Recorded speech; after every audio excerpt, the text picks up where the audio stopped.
अभी हम हैं कुरुक्षेत्र के ब्रह्म सरोवर। सच में ब्रह्म सरोवर की जो दिव्यता है और इसकी जो पूरी भव्यता है वो देखते ही बनती है और बहुत आनंददायक यहाँ दृश्य है।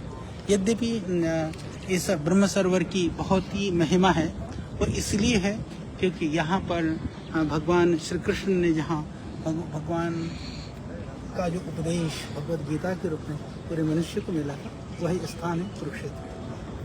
तो यह ब्रह्म सरोवर इसलिए महत्वपूर्ण है, यहाँ पर जितने भी पर्व होते हैं, जितने भी अलग अलग तरह के जो हमारे विशिष्ट जो तिथियाँ होती हैं, विशेष करके ग्रहण आदि के जो पर्व होते हैं, उन पर्वों में लोग यहाँ पर आकर के स्नान करके वो अपने आप को धन्य समझते हैं और यहाँ से ऊर्जा को प्राप्त कर उस ऊर्जा को लेकर के वो जाते हैं। तो सच में जो जल है वहाँ जीवन है। ये जल जीवन होने के साथ साथ वो हमारी संस्कृति है, हमारी प्रकृति है।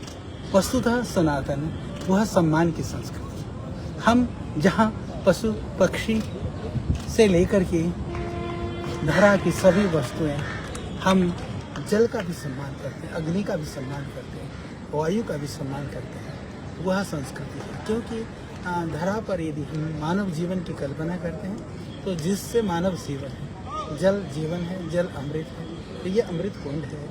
तो यह जल की जो हमारी संस्कृति की परंपरा है, उसके संरक्षण की परंपरा है। तो हम जल को बचाएं, संरक्षित करें और उस जल की दिव्यता से अपने आप को जोड़ें, पूरे परिवार को जोड़ें। इसके लिए यह जल है। यहाँ पर स्नान से निश्चित रूप से पुण्य की प्राप्ति होती है। जल के संरक्षण की हमारी भावना बलवती होती है, संवर्धन की भावना बलवती होती है। इसीलिए प्राचीन काल में आप देखेंगे हर गांव में एक तालाब बनाया जाता था, हर गांव के बीच में बड़ा सा तालाब होता था। पर आज वो तालाब खत्म हो गया। आज जल संरक्षण के लिए विविध तरह की नई नई योजनाएं बनाई जा रही हैं, परंतु उस समय पर बहुत सारी जो परंपराएं हैं स्वतः स्फूर्त थी, पूरे मानवता के साथ मानव के द्वारा उसको किया गया था। पर अभी बहुत प्रयास करना पड़ रहा सरकार को। तो हम अपने मन से, अपने भाव से, अपने पीढ़ियों की रक्षा के लिए करें।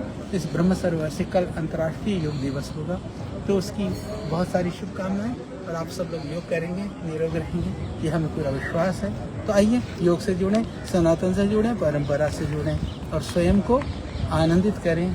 स्वयं के आनंद के लिए योग। कल तो हरित योग होने वाला है, विश्व की हरियाली के लिए, हरित संरक्षण के लिए योग होने वाला है। तो इस योग के प्रयास में लगे हुए सभी लाखों योगी भाई बहनों के लिए हमारी शुभकामनाएं और आप सबके लिए भगवान से मंगल प्रार्थना।